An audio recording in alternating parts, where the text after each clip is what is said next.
We're back here in Los Angeles and ready for our final game of the evening. It's Liquid versus Echo Fox, and this I think is very interesting because Liquid were surging. They had that 4-game winning streak in the middle of the split. It was like, all right, Liquid are a top team, and then they've just been struggling. They have not beaten a team above them in the standings, not named Energy, and they're just stuck here in this 5-6 spot. Yeah, and I mean, Liquid do continue to say that their main focus is to improve long-term, and as long as they make the playoffs, they'll be okay because they're confident they can be good by that point and then beat the other teams. But at this point of the season, Liquid still have a tough schedule. They have games against the top 4 teams who they haven't beaten yet this year in the coming weeks, and they need to look at this game as well as a must-win because they're only holding playoffs by a single game. Absolutely, especially with Energy winning earlier. That's another team ahead of them right now.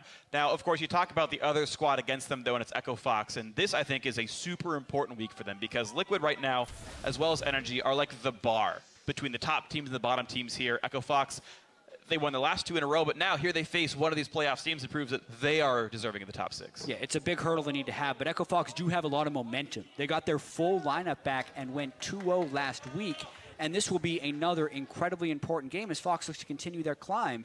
And Liquid is the gatekeeper for them, standing between essentially relegation zone and the playoffs. And Froggen has been getting a lot of fans excited about his return because he had an amazing 2-0 week last week, 9 kills, 17 assists, nearly 100% kill participation. Those stats are actually insane. So now he's going up against Phoenix, who's another talented mid laner, and it'll be a really exciting matchup. Yep, back-to-back Corki games for Froggen here with a champion that does have some slight nerfs, so we'll see what he can find success with this week around, but certainly it's going to be fun to watch for. Now, of course, talking about Liquid once again, in the past they've been called a very emotional team. However, Piglet says that playing with your heart in the game is not a bad thing. INT는 계속 이기고 있어가지고 자기네들이 뭘 고쳐야 되고 뭘 어떻게 해야 되고 이런 거를 저희 팀보다 잘 모를 거예요. 왜냐하면 저희는 지면서 많이 느끼고 있고 스크림을 할 때마다 맨날 달라지고 있기 때문에 저희가 성장할 수 있는 폭이 더 넓다고 생각을 해요. 그래서 아무리 이번에 지더라도 만약에 다음에 플레이오프 올라가면 더 저희가 성장해서 이길 수 있을 것 같아요. Yep, certainly a lot they can learn. Yeah, got to lose to learn those lessons. Yes. Yeah, Immortals, they looked like they slipped back a little bit today, but of course, I think you'd rather be the 11-0 team than the 5-5 team. I agree. But it's still a positive mindset to have, and I think mindset as well as emotion is a very important thing to keep positive in League of Legends. So we'll see if Liquid can make that happen in this game and keep those wins up on the books. We're going to check out the starting lineups. On the blue side is Liquid, of course, matching their uniforms wonderfully. Lorlo in the top lane, Dardoch in the jungle, Phoenix in mid. Piglet, just heard from him at AD carry, Matt on support, and Coach Loco Doco, who does give Echo Fox some credit for making this a tough game. Absolutely. On the red side as well, with kind of matching jackets, it is Echo Fox. Look, there's 2 jackets. They have 2 different colors. Top lane is KFO. Hard is in the jungle. Froggen is in the mid lane. Keith on AD carry, big support, and Coach Kyle. Yeah, it's sad, actually. Echo Fox are wearing their blue vests right now. They mix it up. Actually. They're on the red side. You'd think they would try to match, but now they're just going for the contrast I thought they had the 2 vests so that they could wear the dark ones on the blue side and the orangish ones on the red side so everything would match. But I guess it is a contrast game, and they just want to make sure they have the colors on either side. Also today I learned the blue ones are not vests. They have sleeves on them. I actually wasn't aware. I just assumed they were all vests. So it's blue jackets and orange vests. Yeah. What a strange uniform these guys have. It's true. And I'm also very strangely excited for this game. I'm super excited. It's a 3-7 team against a 5-5 team, but there feels to be more on the line than usual. Well, here's the thing is, I don't think Echo Fox are truly a 3-7 team. This lineup is 3-1 in the North American LCS. That's a good record, right? That's actually quite good. They beat Energy last week. That's a good win. That lineup beat Impulse way back in week 1. The one loss with this team is playing Cloud9 with High. Most teams lose to Cloud9 with High. TSM lost to Cloud9 with High. That's the one loss Echo Fox have on this lineup. I think this is definitely a team that is very unknown. These guys could weirdly be a top 5, top 4 team because look, when you beat Energy that cleanly, you might just be one of the best teams in the league, but that's only one game to look at. Right, and that game made us think Energy was kind of weak, and then Energy came back today against Team Dignitas and was quite strong. Right. And if we look at the Team Liquid side as well, we're talking about teams who appear better than their records sometimes. Well, that's Team Liquid too. They started off the season with I Will Dominate. They made a switch out to Dardoch. Matt and Dardoch had never played with the main roster until the LCS game. Yeah. So they have a lot of upward trajectory as well. Yeah. And what's exciting about this game is the losing team is still going to be in that bad place in the standings and have to fight out. So this is one of those where like the winners get where we think their power level is, and then the losers just get pushed further down. Yeah, it's so interesting. I mean, you have Team Dignitas right in the wings at 3 wins. You've got Impulse right there at 4 for themselves. Liquid are still at 5 right here. So you have so many teams right there. Like, the difference between 6th and like 9th is literally 2 wins right here, which these teams can still take back and forth across from each other, which makes it super, super tense. To illustrate what I was talking about with Lokodoka earlier, I ran into him in the hallway before the match, and I was like, hey, how you feel about this match? And he's like, oh, I think Echo Fox are way better than people give credit for. And in my mind, I was like, I feel like people are giving Echo Fox a lot of credit already. So I think Liquid are properly aware of the strengths of this team, and we'll see how it plays out on the Rift. These teams are 2 games apart, but Echo Fox have a lot of room to catch up with in the rest of the back half of the split. First ban comes through. Froggen not allowed to play LeBlanc, nor is the team allowed to play Kale. Oh, so that's a scout move right there. I mean, it's so interesting. I talked to Adrian about sort of his weird champion pool. He said, no, things that are strong in solo queue I think should always translate into competitive. Kale is one of those champions with a very high win rate in solo queue that we don't see much in competitive. Froggen played some Kale back in the day, or it could be a KFO pick. But also the Kog'Maw and Kalista bans. It's interesting we're seeing those 2 bans, but people recognize the initiation and utility power of Kalista. Sure. And Kog'Maw is just bonkers right now, so unless you're willing to build your whole comp around it, or against it, just ban it. Yeah. And Piglet's a player who very, very rarely dies, so getting onto that Kog'Maw is just always going to be difficult. Nidalee banned away, so really Echo Fox just banning like the 3 most highly sought after champions of this patch, and then saying, all right, your move, Liquid. Yeah, it's kind of strange how the Nidalee progression went from being, oh, why is everyone picking Nidalee, to everyone being like, oh yeah, that's why. No, you first pick it. She farms so fast, and she will just outpace any other jungler. A lot of the earlier Nidalee players would go for these early ganks on her, but instead what people are doing now is just hard farming and just being way stronger and then going for ganks. Well, look at this. We get Gragas coming through here. We saw Crumbs play it over in Game 1, but I don't believe we've seen a lot of Gragas since then here in North America. And we need to see if Dardoch will go for Runic Echoes or for Cinderhulk on that, because that is definitely a topic of contention. But Gragas in the jungle here for Team Liquid. I think Sven Skaren played it as well. He went you're for the Runic Echoes route. I think Dardoch, being a fairly aggressive jungler that commands a lot of gold, will also go for Runic Echoes. Don't mind it's a first pick because it creates so many initiation opportunities and has very strong ganks early. Though unfortunately, Gragas has not won any games yet in North America. Sample size of 2, not exactly the most sound here, but yeah, this is the 3rd game all today, actually. Corki and Lucian both picked up for Echo Fox, so Froggen will once again, his 3rd Corki game in a row since coming back into the lineup. Yeah. We'll see if he keeps that unkilled streak alive on it. And we saw those redonkulous stats before, 9-0-17 on it last week with 97% kill participation. And Liquid decided to ban Kale instead of the Corki, knowing that Echo Fox would pick it in the first rotation. Well, 6.3 Corki does 10 to 30 less damage based on rank of Phosphorus Bomb. It is a pretty meaningful nerf, honestly. Yeah, but true. Echo Fox seem to be fine with it. As are most teams, Corki is still getting played a fair bit. Not quite to the same level he was in 6-2 and earlier, but yeah, teams still care a lot about this daring Bombardier. Poppy, Ezreal coming through here, getting another backline safe AD carry, and a great front line here with Liquid having both Poppy and Gragas. Absolutely. Most likely the top lane Poppy. Very sparingly do we see it as a support. Phoenix has been known to throw the Ezreal mid lane, but I expect that in Piglet's hands as well with the Iceborne Gauntlet. So not too much given away by these team comps as of yet, other than the fact that Corki's going, well, you could still do a Lucian top lane if you really wanted to. I suppose. Froggen with the Dank and Nivea hover. Not that it's going to happen. He's already gotten a Corki picked for himself, but just hovering through the Freljord Triumvirate. If it's Ash, he knows his lore. Sorry, but Lissandra is the villain. There's actually 3 like queens that run the Freljord, and that's not Lissandra. I'm sorry, buddy. What are the 3 Ash, the other one. Freljordian tribes? Yeah. The Avarosans, I'm blanking the rest of them. Even if you said 3 names, I probably couldn't have fact-checked you, but I'm glad. But that's the one that Ash plays. She says for Avarosa all the time. So I'm glad you lectured people on not knowing their lore. And then when not you knowing yourself the lore. Did not know the lore. Yeah. I actually have the Sejuani icon from the Freljord event, by the way, the double axes. There you go. Anyway, Elise comes through in the jungle. Braum on support as well. Another Freljord champion here for Echo Fox to, I don't know, keep some level of thematics here. But interestingly, just double marksman with a fairly well-rounded composition otherwise. Team Liquid now to make their last few choices here. They can go anywhere. They've got a safe AD carry in a front line, and anything slots into that. It's true. And Echo Fox also doesn't need to stray too far away from what worked for them last week since they got their full roster back. It'll be interesting to see here what Phoenix decides to pick into Corki, because it is a telegraphed matchup, and now it has been nerfed. So I would imagine that Phoenix and Loco Doco have a plan for it. They're just going to have to reveal it on this pick. The Syndra should be okay. As far as ability to burst out the Corki, and Corki doesn't like itemizing magic resist that early. Yeah, we've seen some players will actually completely delay Triforce for a Hex Drinker. Sometimes they'll go for it. If he wants to go for that build, he can. But yeah, Syndra, Ezreal, a lot of pick power on that one. And honestly, all three tanks that Liquid have ways of going in pretty hard. Graves can set up the barrel combos. Poppy, one of the best flankers in League of Legends, and Alistar, we all know about him. Happy to be played here in League of Legends, despite the nerfs on his heal cooldown. Dropping it by, basically, you get 3/4 as many heals, and he seems to be fine to play the champion anyway. Echo Fox make the last choices, and I think I have to correct myself. Lissandra is actually one of the queens of the Freljord. It's Sejuani Ashe.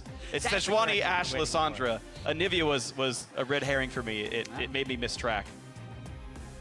You best know your lore before you say it on screen. He didn't click Ashe, so I'm still saying that he missed out.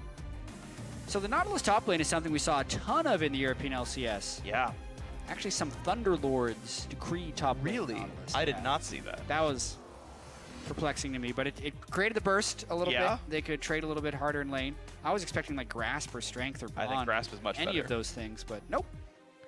All right, so Echo Fox had some very good Malphite games out of KFO last week. The champion was available to be picked, and he says, no, I'd rather go for Nautilus anyway. So another big tank in the top lane for Echo Fox's Korean top laner here. The rest of the team have done a good job of synergizing with him despite the language barrier, and 2 wins in a row is not bad. Team Liquid, though, relying on Phoenix and Piglet for the carry. Yeah, I do like the Nautilus top lane here instead of the Malphite. I think if he goes in on Malphite, it's very easy for Gragas to just ult back the rest of his team to invalidate the follow-up and get himself killed. Whereas Nautilus can, you know, pull someone a little bit towards him or just have the telegraph knock-up, and they can stay more grouped as a team, which I think is solid. All right, so definitely some engaged powers are here for Echo Fox. We'll see if they can make that one happen, as the coaches are happy to shake their hands and move off. 2 former AD carries now turned coaches, Loco Doco and Cop. Hopefully, in their minds, leading their squads to victory. We'll see if they can do it. You guys at home, let us know who it's going to be. Tweet at LCS Esports, hashtag TLWin, or hashtag FOXWin for Liquid or Echo Fox here in this one. Liquid still holding on to that 6th place spot in the playoffs, but it can easily go either way here. Echo Fox, 2 games in a row. Now that Froggen and KFO are back in, they can keep this going upwards. This is the true test of our Echo Fox, a playoff caliber team. And here we go. And early on, they do not stray far from their formula since they got Froggen and KFO back. Froggen is on the same champion, and KFO is just on a slightly different tank. The big question for me here is how much will Dardoch impact this game on his Gragas early, which was the first pick by Team Liquid in this draft. Definitely something to watch for. I'm always curious how people build the champions, and we've got 5 CDR and 19 ability power on Dardoch's Gragas here. So 30 seconds until minions. Yeah, 3 ability power glyphs, 6 cooldown glyphs, and then a bunch of AP quints would be my guess for how he did that. It's weird seeing junglers like get 5 CDR as though like it's like a really relevant stat, but it's actually pretty frequent that we see that happen just for the slight hastening of the clear speed. It's true. I think it's an old habit back when you could actually Get cap- 10 flat cap via the old perfectly. masteries. Yeah. But you cannot anymore. You still get 5% though. Yeah, it's a not number bad. people are comfortable with. Minions have spawned. Yeah, I would rather just go 7.5%. I agree. I think or it's do just that better. per level at this point. But Yeah. Dardoch wants that 5% early Wants power. that 5% flat. He's going to move on with his life with that one. Keith spamming some of his key bindings, making his guns make noises. Matt and Piglet will be matching up against that lane 2-on-2 as both duo lanes will start on their respective jungles. And similarly, both top laners will leash for their junglers, so both sides of the map are allowed to start with an early camp. Piglet and Matt will share this XP and gold. We'd seen for a while some players would actually donate the full XP value to the support if they had like a really good level 2 power spike like an Alistar or a Thresh. That's kind of stopped being a thing. And I sort of missed it. I thought it was really cool. Yeah, and it's a big surprise too, because if you don't have Smite, you don't actually get the level 2 when you get Grump. So it's first minion dies, and then surprise, level 2, Right. the guy just skills up both spells. But could have been a thing they do in this game. They choose not to. Both hitting level 2 is also a big Ooh. surprise. Keith flashes right away because Matt went for the combo, but they get the stun right back onto the Alistair. And look at that big, nice sideways shield to block Piglet's damage. Proper cast there, but they don't burn any summoners for Keith losing his flash. Yeah, that's actually pretty big, especially when you have a Gragas on the other side who can body slam flash to secure a kill. Keith's going to have to be very careful now in the lane. They hit level 2 at the same time. I think Keith and Big really wanted to do that. I don't know if Keith thought he was going to hit level 2 as he was flashing away. They tried to turn some aggression backwards, but Yeah. that's still a very favorable trade for Team Liquid. Matt can just blow through his potions, but Keith can't drink potions to bring his flash back. No, he can't, but he at least will sustain his health back to a decent level. Him now having the E. Matt can always go for a pulverized flash, and if he's in range, he cannot dodge that really in any easy way. He has to guess that it's happening and quick draw backwards, and that'll be hard. Well, it's pursuit, not quick draw, but you know what I mean. He presses E and he dashes, basically the same skill. Hard was also on the screen when you said it, so you'd be like, oh, that'll be hard. Clearing. Yeah, of course, that was totally intentional, chat. Thank you for the call out. Thunderlord's triggered onto Big. Interesting, Ezreal's can go back and forth whether they do that one or Fervor, but that was the choice. Keith has to be real careful. Matt can pin him against the wall, but they don't go for the fight just yet. Yeah, level 3 to level 2, they actually need to be very careful. Dardoch is trying to Keith find able Hard. dash away. This is the Makes the same side invade safer. that Crumbs tried to do, but Hard has actually been able to clear it, whereas Reignover is just finishing. And he actually, other than knowing that these camps are cleared, yeah, here he goes, and he smites it. And because it did the I'm on the way ping, they know there's a jungler on that side of the map. So Team Liquid actually know where Elise is. Whether they spotted him or not, they actually know Elise is there. Yeah, Okay, now so they definitely know he's there because the Wolfspear's on him, but it pings to let you know someone's in the jungle. It's a little dangerous for him to go and get the Elise, though, because his bottom lane was not willing to go help with Yeah. invade. It wouldn't have been worth it either. No, you don't 3v3 under a turret like that. Yep.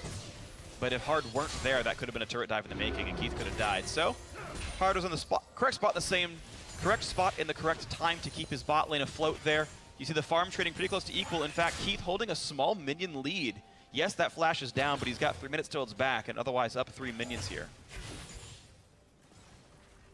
Yeah, I'm also interested in the mid lane matchup here with Froggen going up against Phoenix, because Froggen has been so dominant on the Corki thus far. And early on in the lane, Corki really doesn't want to get ganked because he can shove the lane so easily with Phos Bomb and trades. Even with the damage that was taken off Phosphorus Bomb in the patch, it doesn't affect him that much early on as far as the trades here against Syndra.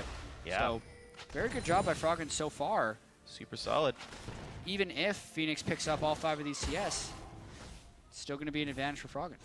Well played to the Corki player. Another Danish mid laner, typical. They're very good at League of Legends. Solid play by Phoenix here, trying to knock him back there, but plus 3 CS as the wave dies down. Keith takes a mystic shot to the face, but even though they're against a more sustain-heavy bottom lane, it's actually Echo Fox with a potion lead down here. Matt is out of pots already. Keith still has his. And Big still's got a couple left as well. So I gotta say, Echo Fox, by a small margin, winning the bottom lane, by a small margin, winning the mid lane as well, and even KFO is currently ahead of Lorlo. Yeah, I'm a little surprised by the decision-making by Dardoch very early on in this game, knowing that the flash was down from Keith and then instead going for a jungle invade, instead of just looping around and going for a brute force gank onto Keith, because I think that would have had a very high success rate. Instead, Keith has actually, as you said, been able to pull the lane back, and the counter jungling gives Dardoch a slight experience advantage over Hard, but no big lane advantages. Look at the play right here. Flash Cocoon off on the wings. Phoenix, wow, bursted, and he eased the wrong way. Flash chased by Froggen, and exhaust to make sure the ignite is on, though Froggen could die. He might just burn to death, and he will, in fact. Phoenix does get the trade kill and gets XP for it, crucially, because he got the last hit. Still advantage Echo Fox. Wow, yeah, so first blood and the assist gives them more gold, but a nice return kill by Phoenix. Crucial flash by KFO. If he had gotten tackled back in by Lorlo, that would have likely been the kill. Thanks to a Dardoch body slam. KFO still missing the flash, of course, is a big deal. But Echo Fox can hold on to this lead for now. Yeah, KFO just farming up on top with Lorlo, and once again, another flash down. We'll see if it ends up getting punished by Dardoch. He's been able to save his flash, and that is the bread and butter of the Gragas. If you can burn a flash and someone doesn't have flash, when you do, it's a kill. Yes. Because you just get the body slam for free as soon as they see you, and the range is so extensive. That's, I think, why he first picked it. So I want to see him go mid or top for either one of these kills. It's going to be a little harder to kill a Nautilus. obviously, and still kind of tricky to kill a Corki. But now that he's level 6, he can do the body slam, ult back. Yeah. I think he should be going for a Frog and kill, sure. And of course, Body Slam Flash can override a Valkyrie, right? You'll knock him right out of that travel. So unless Froggen has the package, which won't even spawn for another minute here, yeah, that route into the mid lane is totally available. We'll see if it happens. Phoenix level 6 has stuns in his own inventory, in his spell book, I should say. And yeah, I want to see how safe Froggen really plays, because if he ever can't see Gragas, that threat is always real. Now, there are a couple of deep wards that you can see. The left side of the jungle has a pink and a green ward put down by, I assume, Hard. That helps track what Dardoch is up to, and Froggen knows that he is safe because of this. Yep, good ward. Not found by Dardoch or Phoenix during that blue trade. And either way, they can infer the location of where that Gragas is because of the blue buff going to Phoenix. So, Dardoch, known to be on the left side of the map right here. Team can play accordingly. Also want to point out that Froggen's Hex Drinker is a good buy in this situation. Quirky players don't like to have to delay their Trinity Force, but yeah, against a champion like Syndra, especially with gank assistance yeah, from the Gragas, it may save his against life. Syndra, it's the right Very choice important. for sure. And he even goes Phage Sect. You can see the Ruby Crystal picked up alongside the Longsword. Sheen is likely when you're ahead, but yeah, in a situation like this, much harder to do. Bombi Cinder picked up here by both these top laners, which I think is actually very good. First buy. There we go. That's the Nautilus Keystone I was expecting. Yeah. Azael was telling me about how Bombi Cinder is a really good first buy on Grasp of the Undying champions, because you can keep it in range of 1 minion to stay in combat, which will tick your Grasp cooldown to be available if you can trade with it really frequently. Hard pushing Dardoch around the jungle, but does not burn a summoner for it. He just gets the body slam over to the Krugs to stay safe. Dardoch with the red buff. Actually lost it. Big also had Strength of Ages, just like in last game where Afro did as well. So another support going that route. Definitely feels like Strength of Ages has been creeping up to be more and more important. We're like, you know, all these cool effects like Deathfire Grasp and all this math and stuff. No, 300 health. Yeah. 300 health is good. Real It good. has good gold value. It is good. So more people do. I hear it's good, Jack. Yeah. Specifically on a jungler, but also on supports. Also on supports. Froggen burning the package to actually knock down the blue buff faster, I believe. That was going to cool out anyway, so sure, he picks that one up here. Phoenix taking away some parts of the Raptor camp. That 4 CS is not worth nearly as much gold as you might think, but at least he gets a pad of stats. Nice flash, pulverize headbutt in. Oh my god, Keith under fire and in fact burns down. Good ignite, Piglet gets the kill. Big force right away. Did not get the ulti off in time to keep his teammate alive, nor did he burn the exhaust. Maybe more that Big could have done, but either way, great setup by Matt. Yeah, that was the buffered pulverized flash. So it was an instant knockup as soon as his flash completed onto Keith. He got the headbutt backwards as well. Dardoch actually didn't even get the stun from his body slam flash when he was entering that fight. So kind of a missed opportunity here from Team Liquid, because Piglet and Matt pulled off that gank so well just on their own. Also, a teleport was channeled by Lorla, which didn't have any long-lasting implications as well. This is actually something they probably didn't even need help with. They hit him back into the turret, and they could have just done a 2v2 there, but they actually invest 4 people's time and summoner spells to get that. So it's one of those weird situations where it was actually a good play for Team Liquid for 2 of them, but they didn't even need Dardoch and Lorla to help. They might have needed his damage just because Keith had the ult, like Big had the ulti afterwards. It would have been close, to be very fair. Dardoch actually saves his ultimate regardless, so I guess he's got that cooldown still up, and we'll see what's next here for Team Liquid. But hey, 2-1 is the scoreboard here for TL. Props to them. Again, the mid lane was a 1-for-1. Phoenix got back onto Froggen after the first blood, and there was a big play made by Dardoch into the bottom lane. 2 flashes used, but they get the kill for it. And now Echo Fox slightly behind in gold. Keith has to be safe again because Matt is coming in. A crucial slow comes out of Beg. If that Q did not land, Matt got in. Yeah, and no flash as well to close down on Keith, but the idea was right for Team Liquid to go for that gank, even though it still doesn't go through. And Freak, we were excited about this game. The gold is even. The gold is even. It's a really nice game right here. And even equal lanes, the farms, going back and forth, plus or minus 3 in the mid lane is fine. AD carries pretty close. KFO, despite losing his flash to a nice gank from Lorlo and Dardoch combined, still winning that top lane. Yeah, and a big thing here is the teleport advantage from Fox. There's also a ward in the bottom lane that could cut off Matt and Piglet. Really critical that Matt saved his ultimate right there, and Piglet is very slippery as the Ezreal, which is why I don't think we've seen that teleport yet. But they're pinging the ward. They're wondering when KFO can come in. KFO is currently engaged in a fight top lane. I think they're going to try and loop the jungler around to get a 4-man. And now finally, Team Liquid does back away. You know, they don't know the ward is there, but they have to be open to the possibility of the play. So the team just plays safely. Dardoch, good smite by Hard, gets it away. And Yeah, 3 little raptors, not worth nearly as much as the big one. KFO in a battle with Lorlo yet again. 10 CS, the difference between these two teams. Grasp the Undying continues to heal them back and forth as they deal damage. Wall stun just barely misses. KFO slightly winning the fight now. Corrupting Potions, Bomby Cinders, and Grasp the Undying slowly ticking health bars down and up over time. KFO once again saying, can I fight you? The shield is on. Of course, Lorlo wants to trade with the shield on. Takes very little damage. Yet again, they battle, and KFO ends it at full health. The joy of Nautilus top lane. His mana's running pretty low right here, though. Yeah. So I think he's just trying to shove this up to go back. He can clear faster than the Poppy here. And I hope he goes for the Banner Xerath Portal build. Oh, man. It's possible against a lot of melee matchups. I haven't necessarily seen it much against Poppy, but I think with the way the lane is going, the fact that he's pretty farmed already, I think you could still not get pushed in and get away with having those 2 really strong pushing items. So I hope to see that. Chain Vest can turn into a Raptor Cloak, which builds into Xerath Portal. And the Health Crystal could turn into a Banner Command. So he has the components to do so without suffering anything. He could just stop on Bombies and not go all the way to Sunfire Cape. We'll see which way that build goes into. As he's going back to base right now. Moment of truth, KFO. Come on, man. What's it going to be? Sunfire Cape. Woo. He believes in Shurima. Well, he can still do the next item. He's still, no, of course. Just a little slower. The Sunfire Cape actually got a pretty big buff as well. Yeah. So do not fault him for that. It increases his pushing power, which is where he was already having his advantage over Lorlo. Sunfire Cape now doing more damage to minions. Meanwhile, look what Lorlo's got. Chain Vest and a Negatron Cloak. And that's not going into Abyssal Scepter. Yeah? Yeah, that's his Xerath Portal. Yeah, it is. Lorlo. Hey, there it is. All right. Lorlo bringing the Void power. The Void versus Shurima in the top lane. Sunfire Cape versus Xerath Portal. Nice dodge by Froggen. Sees the Aquatic Ball coming in. Gets the heck out of there. Phoenix will not land the stun. As the mid laners continue to trade pretty much equal. Morellonomicon versus Hexdrinker in parts of a Trinity Force. Frog continues to just wail away in that lane. AD carries staying close. Top laners, again, that same small lead for KFO. So we watched them what the junglers are up to. Dardoch did, in fact, go Runic Echoes. It is the Elise that went Cinderhulk, actually. If you were to tell me this a year ago, I would have laughed at you. But no, it's Gragas building AP, the Elise building tank. Hard will be able to solo the Scuttler. Not nearly as fast as Smithy, but that's okay.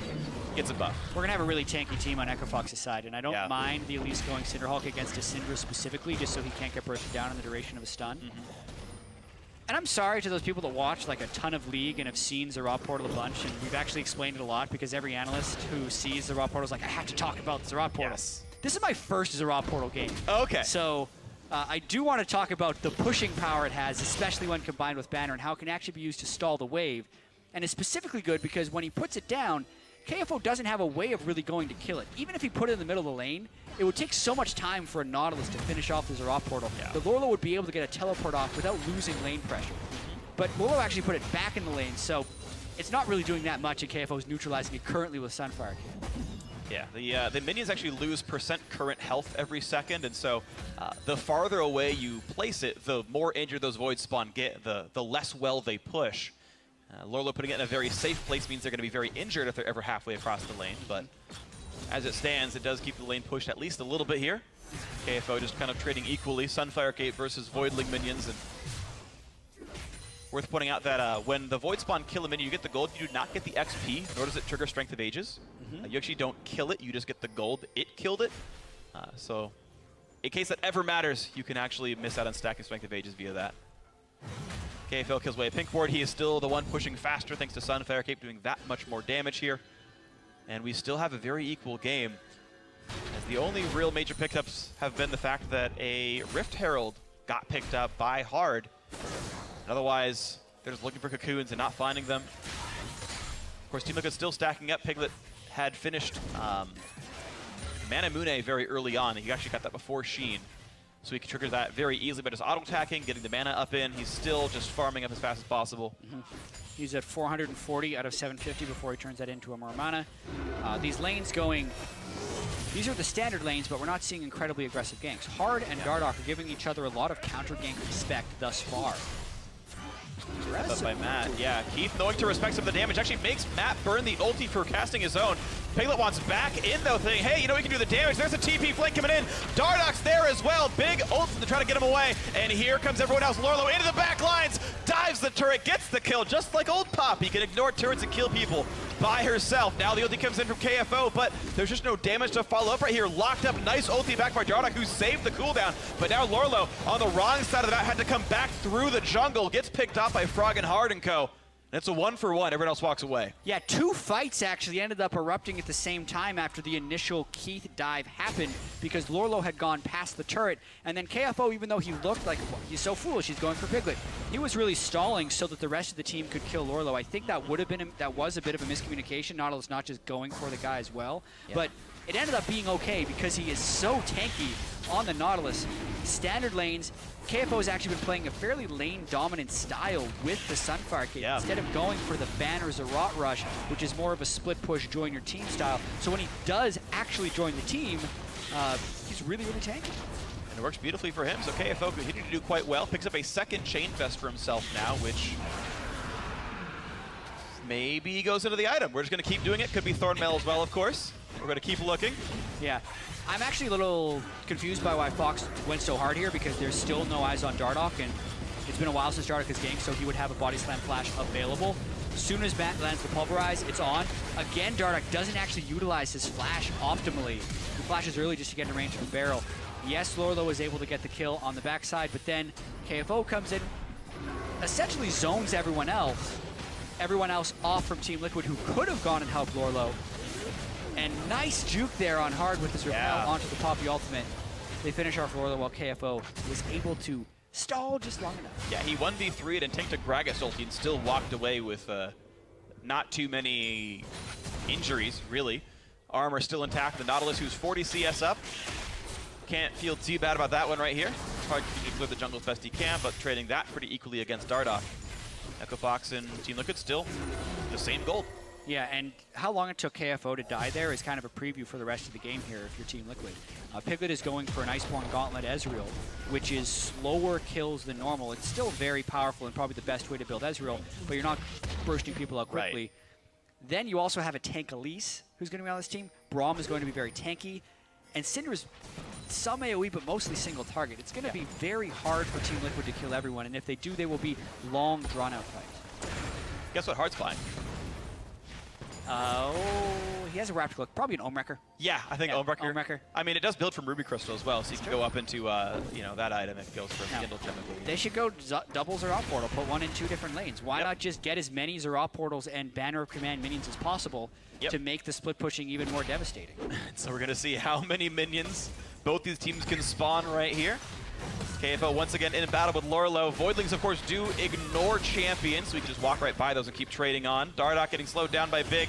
Hard is around as well, but this could be a bit of a 4v3, actually. Keith and Froggen on the bottom side of the map right here as Syndra's coming up. So all of Liquid are on the top side right here. Piglet burns the ulti to try to clear a wave away to make his turrets live as long as possible. Top lane outer goes down. Well played, Keith. Should be able to stay. He knows where every single person the other team is. This will be a turret trade.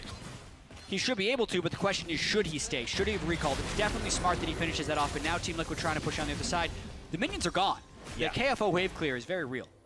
KFO wave clear is right. Hey, he's tanky enough and just burns them down with Riptide and Cinderhulk. Not Cinderhulk, Sunfire Cape. And he's going to be just fine with that one. Froggen held the mid lane against Phoenix there, and hey, Echo Fox held a 3v4 in the top lane without any major damage to the turret. They were able to trade their own outer turret kill, despite Liquid being the one that sort of made the aggressive move and grouped up for it. Echo Fox trade equally. Game still very tight right here. A small lead for Liquid right now that I believe can be answered shortly. Billion outer under a bit of fire. Keith has been pulled into this lane. And he will be defending this as looks like Froggen wants to back. Yeah, and as we see a slight lull here, we've talked about Zarot Portal and its ability to spawn minions, but I think the most underrated item in the game is Raptor Cloak. I think this item has been overpowered for over a year. When you are near turrets or dead turrets, as you're getting closer to them, you get up to 20% more move speed. Which is a lot. Luden's Echo is 10%, and that item is just like, wow, guys are flying around the map way faster. Raptor Cloak is just over 1,000 gold item and gives you 20% move speed near turrets. I've been building it on Udyr forever. Now that other people are doing it, I'm suddenly going to nerf the champion. What's up with that? But in this game, they have 2 of them, and that means when they are doing extended fights in long lanes, they are going to be so fast. And that is the most underrated part of Xerath Portal and Raptor Cloak in general. It also gives 150% base health regen. It's really It gives you like ridiculous regen. All right, so Voidlings versus Voidlings. Here we go. Xerath Portal's put down in this right-hand side by both top laners there. KFO did pick one up after all. They also ignore each other, by the way, so they'll just kind of cross paths and fight minions over and over again, but those can do battle, and the wave will stay close to equal. We could see a fight here if KFO wants to pull the trigger. Echo Fox is playing the long con. Yes, they are. And I'm curious, actually, figuring out who has the better late game, actually. If Runic Echoes is your only AP item, eventually that damage starts to matter less as people get tankier and your AP doesn't grow. So as far as Dardoch's burstiness is concerned, that falls off, but Hard has percent bonus health from getting a Cinderhook. That theoretically goes higher, actually. Late game-wise, I'm pretty sure that item means more. Yeah, really late game, I would agree. Yeah, both have, actually only one team has a crit building marksman, and that's Keith. Actually, Froggen will have 2 crit items, actually. Infinity is pretty standard for Corki here, so persistent damage-wise, I think Echo Fox are also quite a bit higher. Yeah, I think it's one of the reasons they're so content just playing out this laning phase for a long time. But that's also why Team Liquid is looking to push now. Because they have the Iceborne Gauntlet, they have 3 items completed onto Phoenix, and they have a low mid lane turret. So they're looking to force Echo Fox into a fight while Team Liquid is ahead, or they're just going to look to take the easy turrets. This could be an easy turret right there. Look at that. Echo Fox not ready to defend, despite it being a 4 versus 4. They back right off, give the control away, and Liquid now up about 2,000 gold as a result of their efforts here. Now into the jungle they go, trying to get the wards down, trying to sweep everything away they can, steal what camps. And looks like Dardoch is the one who smited the wolf, at least first, to get the buff. And that means the Spirit will continue to track that side of the jungle against Echo Fox. Echo Fox, though, returning into the mid lane here, and they are not quite zoning TL away. They don't even threaten Phoenix, who is alone wave clearing. That actually looked diveable. Instead, they go in towards Dragon. Get anything for it. I actually think they could have killed Phoenix, or at least burned his flash with a ulti from Nautilus. Yeah, but once again, they're just kind of trying to draw them more into the Dragon. Or force Loyalist teleport down here. They're playing it very close to the chest here. I'm hoping the KFO goes for initiation soon. Ezolt misses everything, but here comes the stun in. He pushes in Froggen, tries to flash away.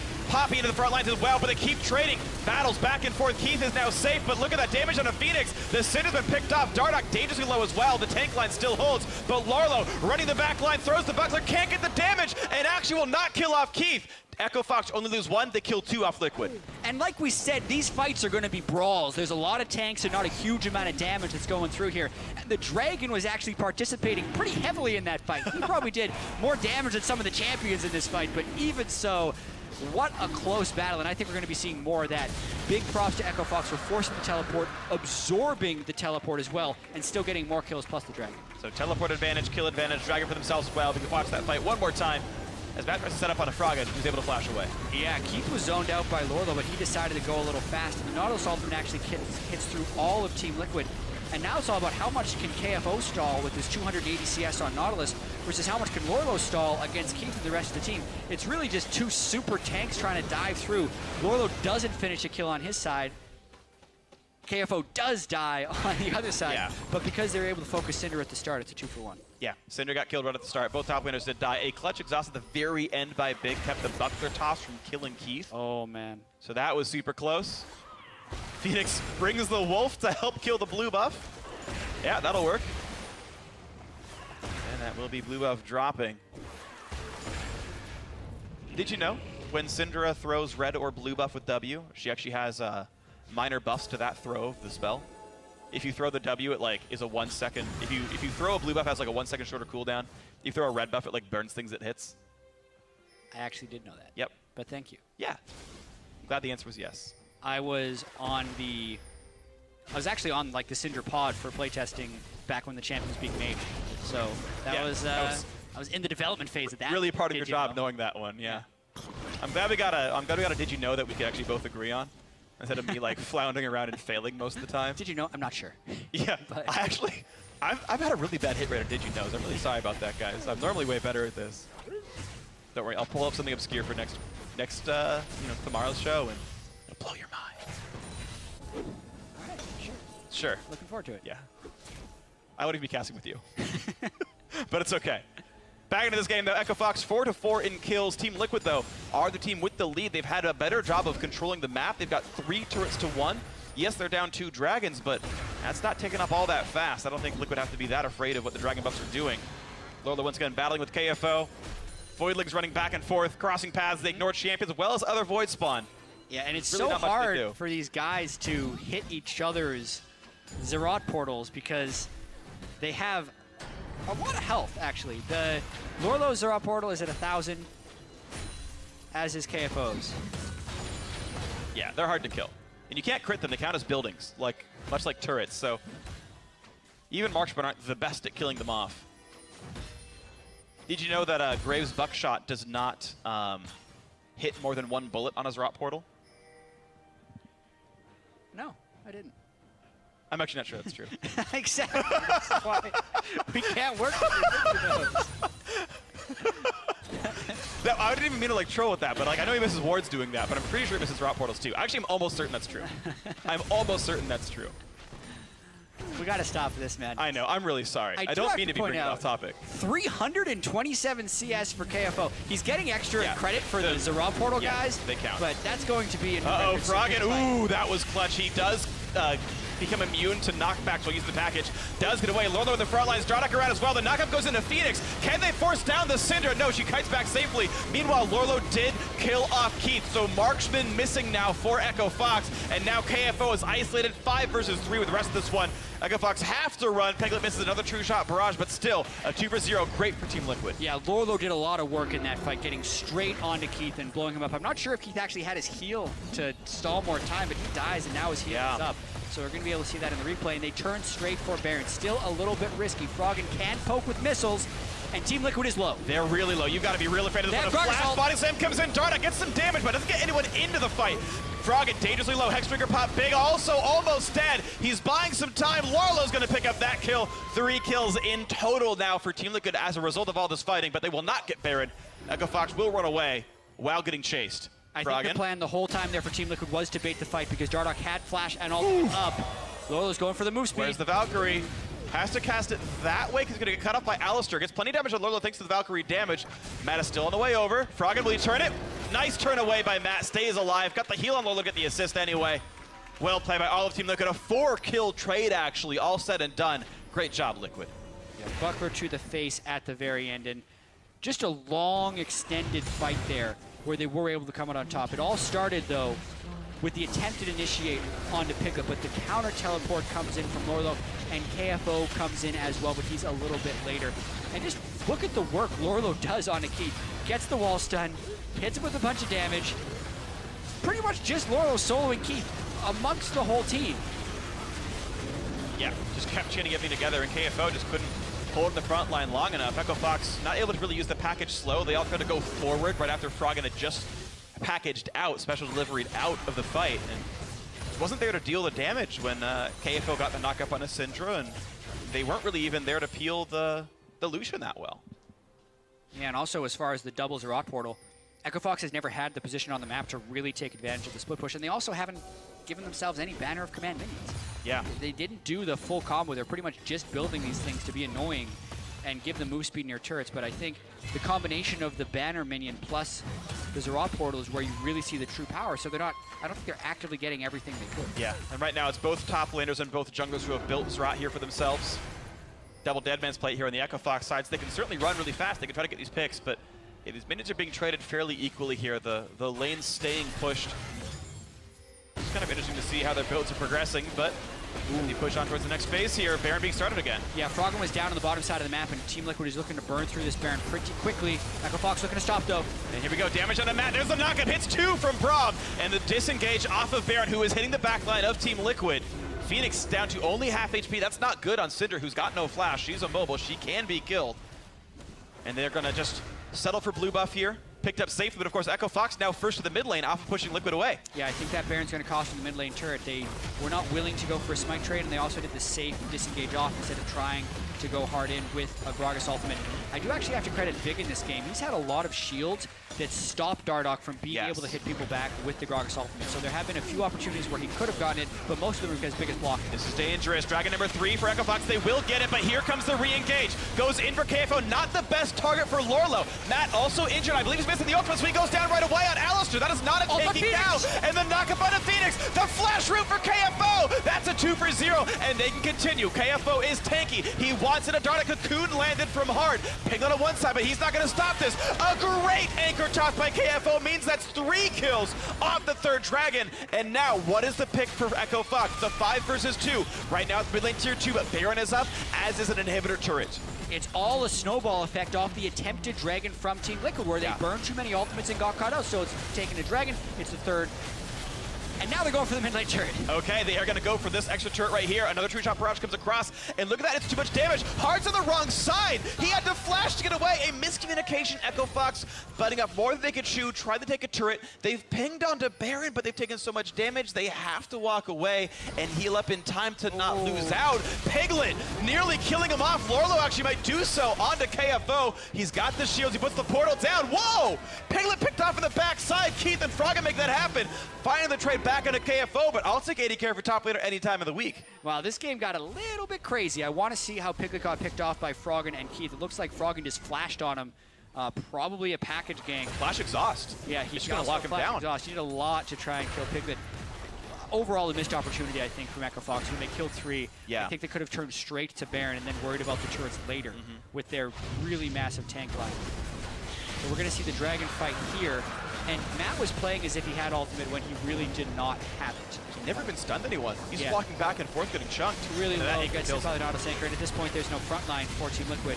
Dardoch throws out the Gragas ultimate, but it actually knocks KFO closer to his intended target on Phoenix.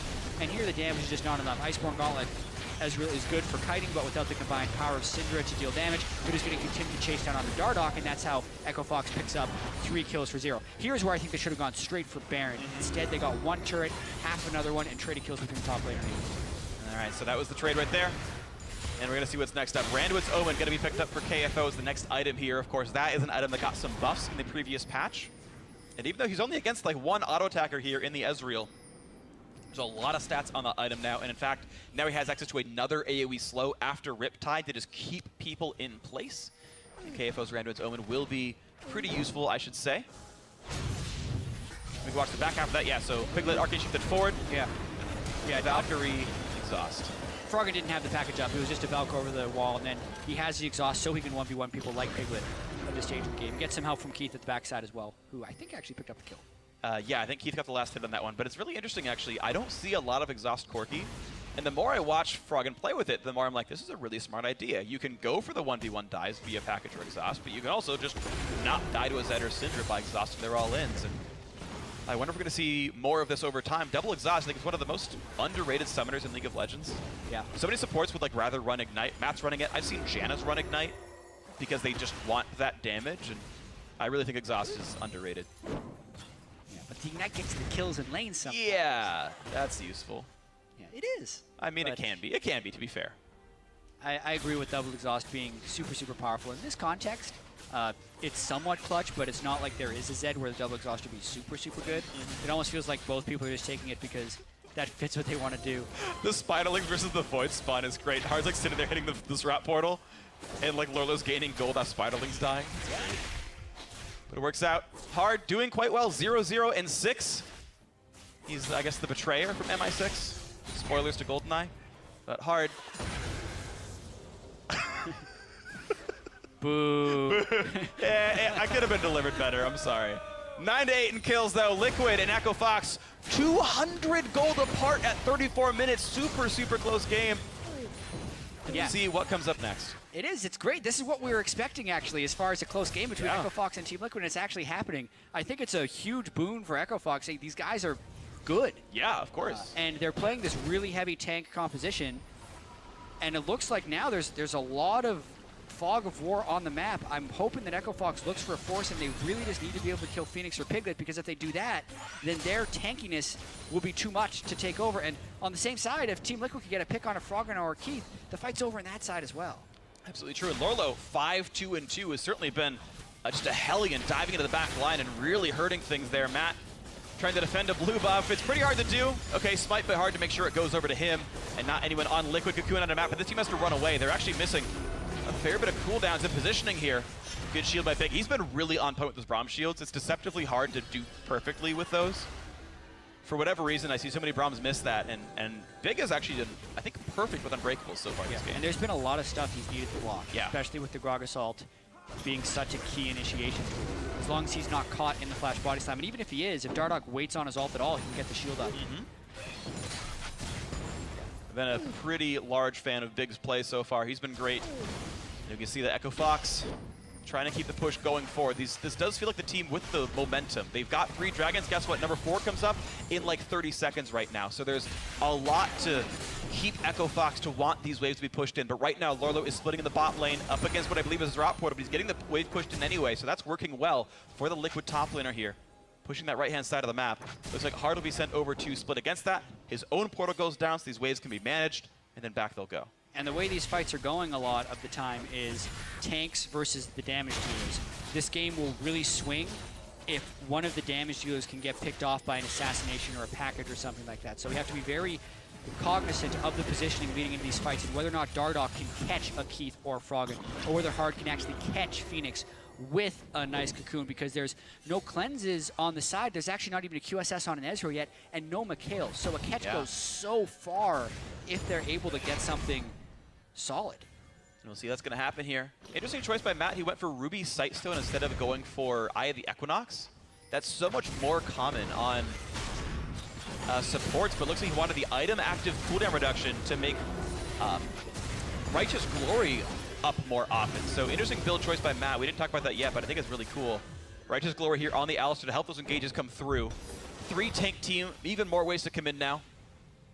Echo Fox still happy to mostly play peeling for their double 80 carry. And notice, by the way, Froggen is sitting on 70% crit chance right now. Like, this guy does a lot of damage just auto-attacking on this Corki.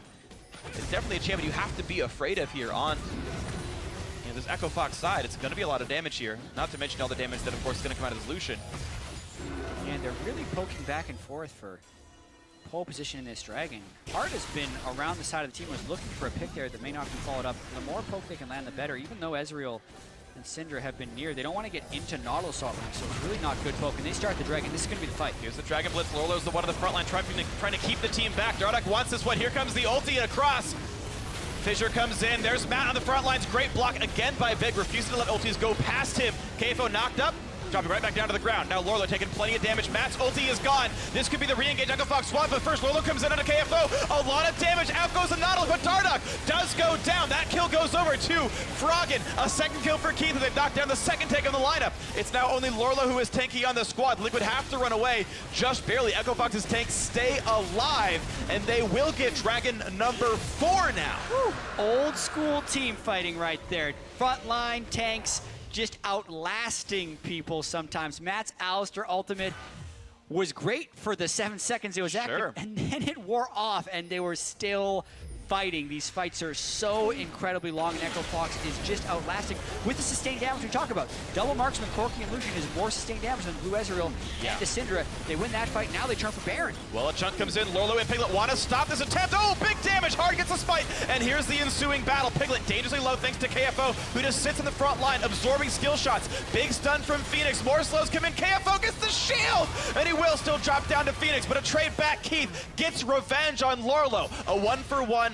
Liquid doesn't get too much out of this. Echo Fox got the trade, they got the Baron, they got out.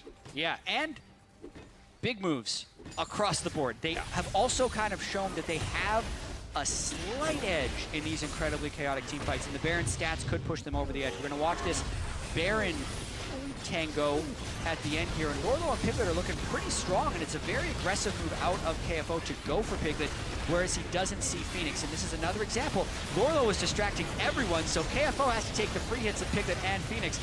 those are the two squishies that are going to be killing him, even if we're seeing a 5v5 team fight. Yeah. The damage that was hitting KFO was 100% of what Team Liquid could offer, and it makes the 1-for-1 trade happen on the backside. Yeah, I really like how KFO played that fight. Halfway through, he just starts walking back and forth, hoping to dodge skill shots, knowing he's going to get hit anyway, and if he dodges an Ezreal Q, most of that damage goes out. Tanked long enough to make that whole fight go wonderfully, and Echo Fox now holding a reasonable gold lead right now, 2,500, now wearing a Baron buff up against Liquid. This could be Echo Fox continuing that winning streak. It's of course very close to Liquid can pull this back. It's just been very difficult for them to find a foothold in fights. Yeah, it really has been. They haven't been able to get any picks. They haven't been able to. Yeah. Aside from that one fight in the top lane 20 minutes ago where Lorlo soloed Keith, like that's the type of fight they need to be able to have, but they need to have someone follow him and actually get Keith or Froggen out early on in one of these fights, because it's becoming clear here that KFO, Hard, and Big are just a stronger tank line than the Lorlo, Dardoch, and Matt, which is two very similar compositions, which is why we're seeing such brawly team fights.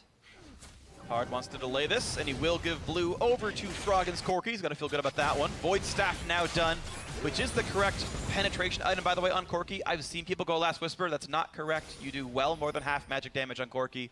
Void Staff is the pickup.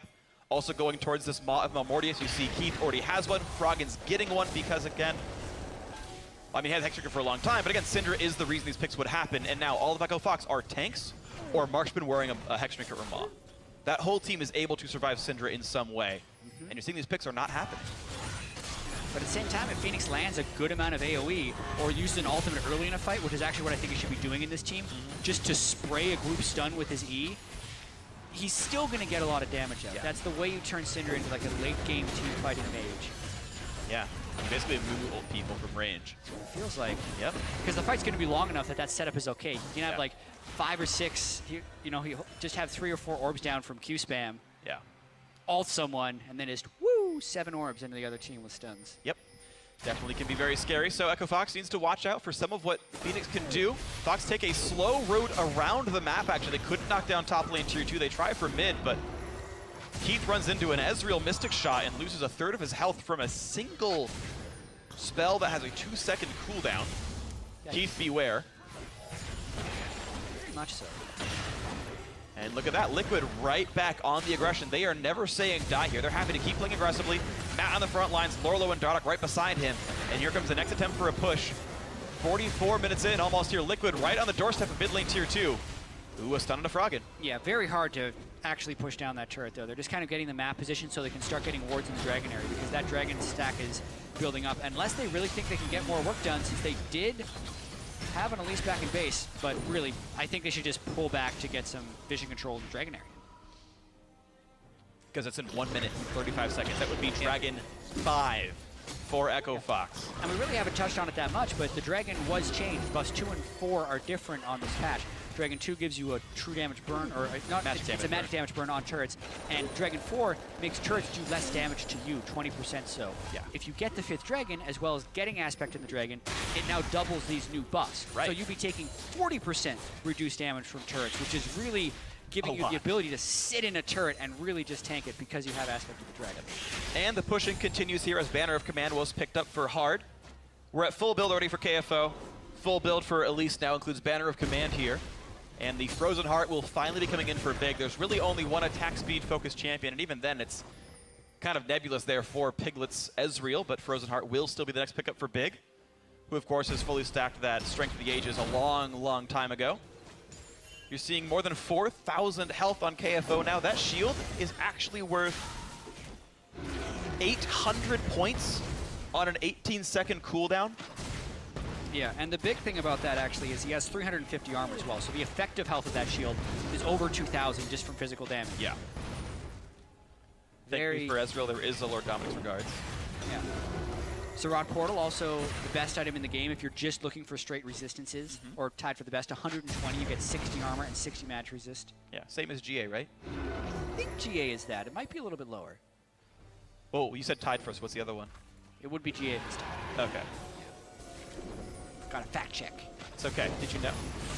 GA, No, I think, has the same stats. I'm not, I didn't say it. Anyway, Well, here we go. Dragon number 5 is huge. Dragon right 5, they're rushing it down. Poppy tries to knock the team away. Lola trying to make that happen. And the smite comes in. Dardoch does get it. So the fight fight continues now with the Dragon, with those stats there. Dardock at the front line, hard on the wings as well. A knockback doesn't do much for Keith. KFO still in the front as well. The marksmen are untouched. It's Liquid who are running away, but there's not a lot of CC left for Echo Fox. No ulti came through for KFO. He never wanted to set up the fight, but it does mean that Fox can just run up the map down the mid lane right now. However, Liquid will easily recall in time. My God, that steal from Dardock is potentially game saving because they didn't lose anyone and they can loop all the way back around and actually make it to the defense of this turret. Oh man, that could stall this game out until the next Dragon, because really the way Echo Fox's team and the closeness of this game, unless someone makes a huge mistake, we're waiting for that Dragon 5 for a climactic fight. Well, that's the thing is, you mentioned that the Nautilus ulti is maybe better for this game than a Malphite ult, but it is so much slower. That Team Liquid can easily walk away, set the front line up, toss a Gragas ulti anyway, and just say, no, you're not getting this pick off. So yeah, Echo Fox don't have that many great engage tools, and honestly, from what we've seen, neither do Liquid. Right? No. They've not really been able to get at this point now. Keith would survive Poppy's damage. So where is the Gragas here? Just right in the middle of the pit. It's not even really a steal. He knocked away Hard early on, so Hard couldn't get in for the steal. Yeah, not in time. Team Liquid were the initiators of that Dragon. It was the smart call. My mistake, it was not a steal whatsoever. But a secure and a very clutch important one. smite secure for Dardock. Yes. We actually saw Lola try to channel a full Poppy ult as well, but got nicked by Brahm's Glacial Fissure while still channeling. So he was spinning and go, what? I got tripped up by some ice and dropped the hammer. So sadly could not actually drop the hammer, and that would have knocked a lot of Echo Fox away. Froggen carrying the package, and that will coincide with his Baron being up right now. We'll see if that gets used. Of course, exposing your backline to Syndra and Gragas, never a good thing, which means setting up Baron baits is quite hard, and in fact, Liquid right now hold the ward control over Baron. So Echo Fox have a lot of work to do if they want to get in on that. Yeah, but it's not like Team Liquid can kill Baron super quick either. This is such a strange game. Like, it could go... I'm thinking about this one. It could go really, really late. Yeah. There's... 80 minutes the dream? Not that late, but I hope. Yeah. I'm gonna call like the 5th Dragon. I don't even know if we're gonna see a team will it attack take? Baron. Yeah, exactly. Like, how many times can Team Liquid fight back through more and more Dragon takes to make Echo Fox make an overcommit play? Because they just don't really have the tools to create the right type of flanks. It's not like they have a Lissandra who can teleport in and just blow up an AD carry. They have a Nautilus who can teleport in and then slowly swing his anchor to root someone, and then they will walk away. Yep. So, Infinity Edge has been completed. I'm waiting for the guys to hit 6 items as well, because sometimes those are big power spikes. Keith hitting Infinity Edge is huge from an AD carry multiplicative damage. Oh, yeah. He actually has no lifesteal, though, which can make this tricky. If he ever takes a chunk, he can't easily stay in the fight without Red Elixir, which he'll probably get next time he's back in base, but that's actually a stat he is missing. Yeah, and as fun as the Rod Portal has been to talk about this game, those things should be Thornmails if you're looking at an AD carry that doesn't have lifesteal. All he can hit is Thornmail tanks. True. He will actually negate his own damage. Yeah. Even with the Wrath Elixir, I think. Yeah. I think you're absolutely right about that. Thornmail vastly out-damages lifesteal items by mid to late game. The thing is, and the Rod Portals being mid lane I think is really weird because that's where the teams are standing anyway. It's them being on the side lanes. It's them having like a TP split push without it being a TP split pusher, right? It's them building a wave that's pushing that must be answered where the champions normally aren't. And you're seeing KFO walk in the top lane, putting the portal down, I believe, right now, and then at some point rejoining the team. So right now he's going to clear this up. Of course, the passive has an internal cooldown per target. He wants to spread that damage as much as he can. There is extra damage on that rooting auto attack, but look at this. Echo Fox have gotten enough control. They pushed in mid, they pushed in top, and now Hard and Keith are just soloing, or doing, I should say, Dragon. The Baron, I keep misspeaking, but this is going to be Baron going down, and look at that, a clean secure. Liquid didn't even know it was coming. And Liquid wasn't even pushed off of that. They had someone down bottom lane to deal with the minion wave, but just a big lapse. They have the blue trinkets to keep vision control. They just take bad recall timings. And, I mean, props to Echo Fox for going for that with the damage that Keith had. Doesn't matter if he can't lifesteal Baron. He can certainly kill Baron. Yeah. At least kills us super fast as well. Just big mistake by Team Liquid to give up an uncontested Baron in a 5v5 when no one died. Absolutely true. A couple item switches come through here. You're seeing Frozen Hearts. 3 of them now have just joined the Echo Fox inventory. Cooldown reduction, of course, a very important stat for all these champions here. We just saw Keith sub out his cooldown boots for attack speed boots. I'm curious on the math of that, but it does give him way more teamfight damage. 30% attack speed is a good stat to have, absolutely. Still no lifesteal on the build, but that's fine. 30% CDR. Doesn't actually have the Elixir of Wrath right now, so Yeah. actually no lifesteal. But he's sitting on 800 gold right now, so Keith can just buy it. And you pretty much can't earn less than 500 gold every 3 minutes at this point in the game anyway. But we're 40 seconds from the Dragon, and the setup actually isn't there for Echo Fox, despite them having the Baron. And I don't think Keith actually has time to go back and buy the Elixir before the Dragon fight. So that is irrelevant that he has the 800 gold in his pocket right now. If you do it right now, Empowered Recall would allow him to get back into base and push back forward, but he's not going to do it. Dragon in 20 seconds now. Mid lane is pushed up. Of course, they have Baron. Their minions are much better. Drop portals or not.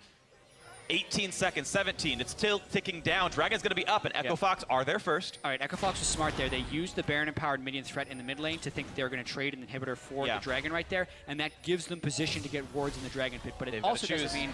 Yeah, this means they're going to have to fight at Dragon or give it up, because both teams can kill it so quickly. Yeah. 51 minutes, here we go again. When you've got Baron, but you can't go for a standstill, so Froggen tries to push in mid, that has to rejoin the team as Liquid are sticking on the Dragon right here. This is the fight to watch for. Baron buff is still on for another minute there, down to 3,000 health. Hard actually can't find a repel in, and yet again, Dardoch gets the Dragon. The fight comes in afterwards. Matt is low on health, walking away though. Ulti had been burned. Echo Fox get nothing for that Dragon. Yes, they're trying to get something back. These are the slow, normal recalls for Team Liquid. They have Baron and Power minions they can try and push on mid. Maybe they can crack an inhibitor open. They didn't get the 5th Dragon, but they can probably get it open. Piglet sent Ezreal top lane to crush the minion wave, but now mid lane is under fire. That inhib turret will likely die, but they have to run away. Oh, Hard getting caught up by Lurlo. Look at the damage, and yes, they pick off Elise. They trade back on the mat. It's a 1-for-1. The fight continues now, and it's Lurlo in the top side getting caught out, but Keith is safe to deal damage, as is Froggen, just hitting from the back line. Good flash dodges the anchor toss, but still Lurlo holding up in front. KFO running out of health, stunned against the wall, has to flash to stay alive. Piglet also untouched, and they're still gonna walk away safely. 1-for-1 support for jungler. Even the turret, I believe, stayed alive. The amount of skill shots these tanks are absorbing is too damn high. That's why this game is 53 minutes in. KFO is tanking everything. Big throws up his Braum shield. Piglet just can't land a priority Q on anyone he wants to, even if he arcane shifts to get in position for it. Hard was caught out in base. Matt again died once his ultimate had expired, and the game will definitely continue. Yes, it will. And look at this, they flash right away from the threat of Dardoch. Yeah, well, that's the way the game ends. If you pick off a squishy, you can win the game, because these tanks are just there to stop you from actually getting to the squishies. Hard is down, so Team Liquid looks to go in far, but now it's just a 4v4. And it's pretty aggressive. The death timers are over 70 seconds long at this point, so if they can actually kill someone, then the game could end. Orlo flashes away, and watch Piglet here. He sees a play on the key. Dashes around, Blade of the Rune kicks him, but then Big walks right in front of him for those Qs, and the minions would probably block a little bit as well. Yeah. I wonder what would happen if he actually flashed auto attack twice. Like, theoretically, Piglet might have killed Keith in the back. I mean, super risky, right? But he makes that pick. The game might just end in Liquid's favor. If he screws it up, it ends in Echo Fox's favor, of course. Problem with him trying to auto attack the 6-item Keith is he auto attacks him back. He's probably going to do a lot better. Sure. Ezreal does not opt into those types of fights. Keith subs out one last item. Hex Drinker is now out. It's now a Mercurial Scimitar, I believe, was the pickup if I saw it properly. So it does have some life still to add to the inventory, but misses out on that huge shield. So in a burst case is much, much less durable against Phoenix. In a longer team fight, will be in a better spot. We'll see which ones happen here for Keith, who's now missing Flash. Of course, one of the problems with selling your old Boots of Lucidity is those had Summoner Spell cooldown on them. So the Flash and Heal now longer cooldowns than they were before. Picked in for the attack speed. Ninja Tabby with Captain Boots is also picked up for KFO, so once gold efficiency is no longer a thing, he says, okay, I'm gonna really just not die against physical damage. I will survive Piglet. Well, he's just trying to buy the team run faster. Buy the most expensive items possible, pretty much. Is what you're wanting to do in a game that's this late. His Sunfire Cape was sold a while ago for the Frozen Heart. Wow. Matt bought Talisman of Ascension as well. I mean, that has no combat stats on it. It has 10 CDR, that's it. But now Right Glory and Talisman and Ruby Sightstone, a lot of active usages for movement speed. I can't agree with that Talisman buy. The cooldown reduction is nice, but based on the length of these fights, he needs staying power outside of movement. But then the move speed. Talisman's in it, and if they can kill Hard, it's worth it. He's running, he gets stunned up. This is not good for Elise, who does die. The Phoenix combo comes in, the kill's picked off. Liquid in a 5 versus 4 for 70 seconds now. Was the talisman there No. that did it?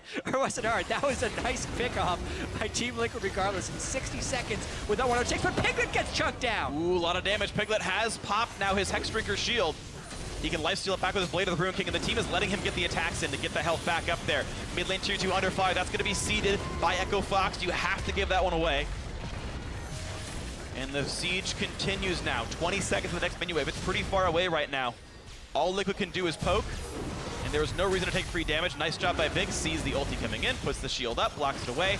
30 seconds now on the Elise. That might be enough time to knock the inhibitor down itself. Lorlo in the front lines. Piglet is pretty low on mana, but if they actually get caught in the team fight here, Echo Fox could lose the game. They should Big probably back away. in the front. Will it go on him? The flash combo comes in, and Dardoch, he gets Froggen, and Froggen's gone. They catch back in a minute. Oh no, they got Piglet, and now Dardoch is low, and Keith is still alive. He's doing so much damage. It's a double kill. It's another one picked up. That's everybody from Team Liquid just dropping. Oh my God, Keith is a superhero. 70-second death timers on the other side right there. They thought it was so good when they picked off Froggen, but they forgot about Keith. We talked about his Infinity Edge finish, his Berserker's Greaves to get more damage. Yep. And oh my God, he got in the back line, and he is the one who assassinated Piglet and Phoenix after I think KFO set that up with an ultimate. 57 minutes in, without getting 5 dragons, we may finally be seeing the end of this game. They might just have enough. There's actually 2 drop portals up, so those minions can actually tank turrets when they get up towards the Nexus. Echo Fox pushing in. They're going to have the inhibitor at least for sure, and now they've got to get in for the next 20 seconds before the respawn timers come in. Will they be able to kill off the base? KFO tanks the first one. Keith continues to put the damage on. 4 dragons means he does not take as much damage from these turrets. There's turret number 1. The respawn timer's down to 10 seconds. They're getting turret number 2, now the Nexus, and yes, they're going to do it in just under an hour. Echo Fox, 3 wins in a row. They've taken down Liquid. Wow. 500 CS on 4 different people in this game. Over 100,000 gold on both sides, but still only one victor. And that is Echo Fox. That is Echo Fox. Let's take a look at the body count now for these guys. They took down Energy last week. They took down Liquid just now. They play against Impulse tomorrow, who should be another team that should line up in their crosshairs here. Is there any doubt that Echo Fox are a playoff caliber team? They just beat 2 of the playoff teams. This is exactly what we were talking about at the start of the day with Echo Fox and their ability to surge. Liquid now has to face Immortals tomorrow, and Echo Fox plays Impulse. If those games both play, suddenly Echo Fox is tied for a playoff spot. Just like that, after getting Froggen and KFO back in the team. And of course, they're 1-1 with Liquid now in the head-to-head. 1-1 with Energy as well, so those tiebreakers have been held on to. The way the schedule goes, yeah, we might see Echo Fox in that running right there for that top 6, for that road into the playoffs, and then how much more can they do? Finally, next week they play TSM and Immortals. Now the tests get tougher. That test will be real tough. But that's the thing, right? Echo Fox. Okay, great. You got the lineups back together. You beat Renegades. Okay, whatever. Okay, well you beat Energy. Okay, we're listening. You beat Liquid. Okay, we're really listening. And then you play TSM Immortals next week. How those games go is pretty important. Before I was like, this is the important week for Echo Fox, right? Liquid's right above you. Impulse right below you. Cool. That's your battle. What if you beat teams in the top 2? Right, then you don't know where the ceiling is, and that's where Echo Fox will continue to test themselves. This game as well, that's a tough loss for Team Liquid to take. Yep. Matt was able to tank with his Alistar ultimate and was in position to do so, but the fights were just much longer than 7 seconds. And he did not have the backup tank stats afterwards, whereas Big did. He had, by the end of the game, a Frozen Heart, a Lock of the Iron Solari, Eye of the Equinox, a Spectre's Cal, and a Kindle Gem. Like, that was a full tank Braum. Yeah. Whereas once Alistar's ult was down, he was like paper. Yeah. 57 minutes, Braum died once. And he was walking into skill shots to tank for his team. Like, hey, super solid game from Big right here. And I know that, like, we talked about the Impulse story before about people thought they'd be a 0-win team. And then you saw the Echo Fox announcement, and it's like, okay, Froggen and sorry, who? But this lineup is doing incredibly well. Players you would have expected to be awesome are playing amazing. So what a cool team to watch here, taking down Liquid. Wonderful stuff by them. And now we have Riv standing by on the red side to get the lowdown on Echo Fox's 3rd straight win. Thank you very much, gentlemen. Great cast on the day. I am joined by Keith, or as Freak said, the superhero of that last fight, Toucan, after the win over Liquid. What a fantastic game. 57 minutes on the clock, one of the longest of our day. I just got to ask you first, how intense is that kind of game? What's the communication like? What does it feel like playing in a game like that? It was definitely like a really intense game. I really felt like I was in the zone. I was completely focused on the game, and that's how I could carry it in the last fight. Have you actually ever played in a game that kind of got this intense? I mean, it's not even a playoff or anything. Yeah, I remember one game like it. It was when I was on Team Liquid versus TSM. It was like also an hour game. It was when Turtle like pentakilled us twice. You know, it was pretty intense. Well, at least it was the other way around this time, you picking up some quadra kills. I do have to ask, though, even though you're not fully a part of this, 4 Zerout portals in the game. It's kind of a different world going on right now for League. What is your kind of take on the Zerout portals and how they're being played with the top laners and the junglers now? Well, actually, to me, Z-Route Portal is really annoying. It gives them way too much armor. I have to like rush Last Whisper and stuff, and it pushes side lanes way too fast. You don't even have to be there to push it. It's just really annoying because stupid minions come in. I'm trying to hit them, so our lane is like not falling behind. I'm just trying to end it so quickly. Yeah, it's just so annoying. All right, Keith, final question so you guys can prepare for tomorrow, and that is my question. You're facing Impulse. You guys are now 3 current wins, 4-1 with this roster. How do you think you guys are going to do? I mean, it's no different from today's game or any other game. We're just going to go into it as our best. All right, Keith, thank you very much for the interview. Congrats on the win, and best of luck going forward. We're going to throw it down to the analyst desk to break down the rest of the day now. Thank you very much, Riv. And before we get into any kind of analysis, we got to take another look at that game-winning fight, which the man on your screen just before us carried the heck out of. Quadra kill on that Lucian. We'll get that up on your screens as quickly as we can. And let's make sense of this one, guys, because it almost doesn't look like Fox is going to win this fight. Yeah, look at this dive, though. Dardoch and Matt super far in front of everybody, and Phoenix gets blown up by Froggen right there. So even though Froggen goes down, when Keith is able to get around the side and they take down Piglet, that's all the damage sources, and Keith goes wild cleaning everyone up. I would just love like a line following Keith's route throughout this fight, because he's actually just skirting right out of people's ranges, and as soon as the knock-up ended up hitting Piglet, he just dashes to the side around the other tanks and just pops them twice and takes him out. It's why Lucian post, Essence Reaver fully cooldown, maxed out, is so fun to watch in team fights, because you only have to get a couple of autos in and you can re-dash immediately almost. The cooldown's so low. Yeah. I was about to say, if you have a friend who's curious about how Lucian should be played, showing him that clip would be a very good example of how he should teamfight, because the proximity he has to enemy champions is very close, but he's playing in a way that he is avoiding to the point that he almost hops around as much as Callista. Right. Yeah. Lucian, because of the cooldown reduction. So either way, fantastic play out of Keith himself there individually. However, it was a long game, right? And I kind of want to approach why it did take so long for this game to close out, one way or the other, either Team Liquid winning or Fox. And for us to reach 57 minutes is... I think 4 Zerat portals had something to do with it, boys. 4 Zerats and a banner of command. Zerats are basically like corks for these minion lanes, right? Because the minion wave is going to push up, and they're good at taking the outer towers, because you can even put at your own tower and they'll get all the way to the outer turret, and those zones are easy to take down. But in the mid stages of the game, it's hard to get one to last up close to secondary turrets or inhibitor turrets, but you can just pop it on your side and have it be like this stopper. Right. And then no progress really gets made that much until there's a big fight around Baron. There's, people have to die.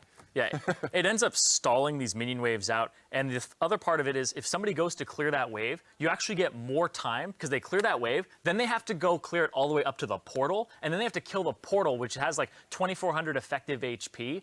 And it's just a huge time sink for somebody who needs to actually clear that wave out. And if they do that, you're just like, let's go do Baron. Let's go get something off of this. So basically, you have to match a portal with another portal. I was about to say, yeah, and that's why we see so many portals built. You've got to match them 1 for 1. Otherwise, you're relegating too much of your time from one of your players to that lane to deal with. The lane will always push, too. The lane will always push. And the other factor, of course, is that, as they mentioned so many times, these teams are incredibly close. These are the teams fighting for those last couple of playoff spots, and Echo Fox are making a really good case for themselves. Yeah, I was going to say, we'll get into the full standings later, but just to kind of illustrate that point, these these teams coming in 5-5, 3-7. Echo Fox now moving to 4-7. They tie themselves up with Team Impulse, who they're going to be playing tomorrow, and within one game of Team Liquid themselves. So all of a sudden, that energy all the way through Impulse and Dignitas, even at 3-8 pack, has become real interesting. Yeah, Froggen's been on a warpath ever since he got back into the North American LCS, and people better watch out because Echo Fox are moving up quickly.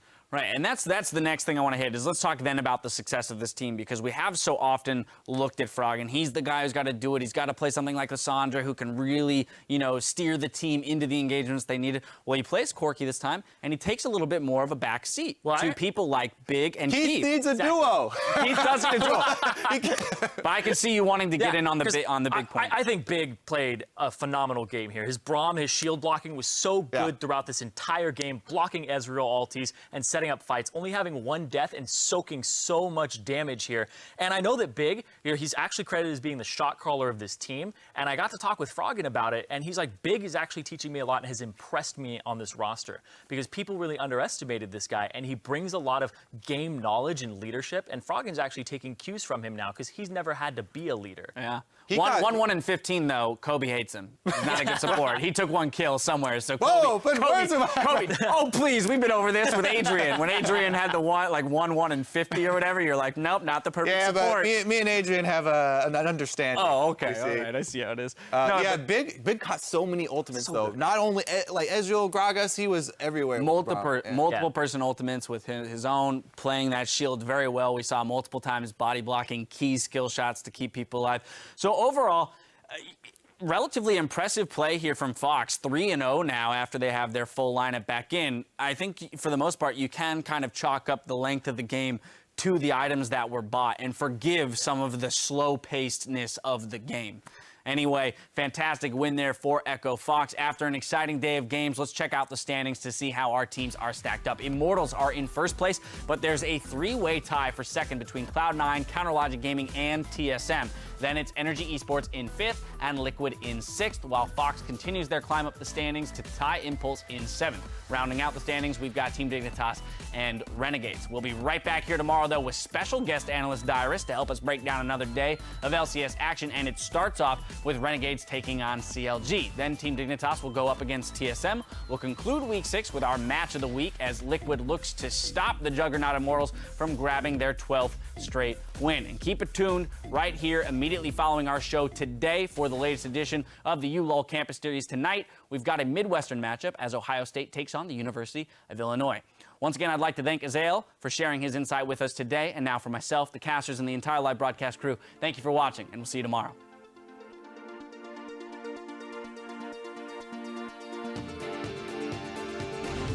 We are 6 weeks in now. Teams need all the wins they can get right now. We're Energy versus Dignitas. Getting locked down. Nobody was there with him. He's forced to flash. Fate's call comes back in, and that's going to be Impact. The first kill of the game. Okay. It's fine. Slowly. I'm low. Yeah. I'm front. Okay, keep going.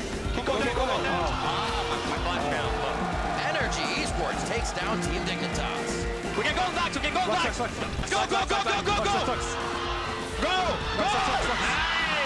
go. Keep it up. It's going to be right onto the middle of... Oh, my word! You read my mind, Kobe! And Immortals take down Renegades. Go. I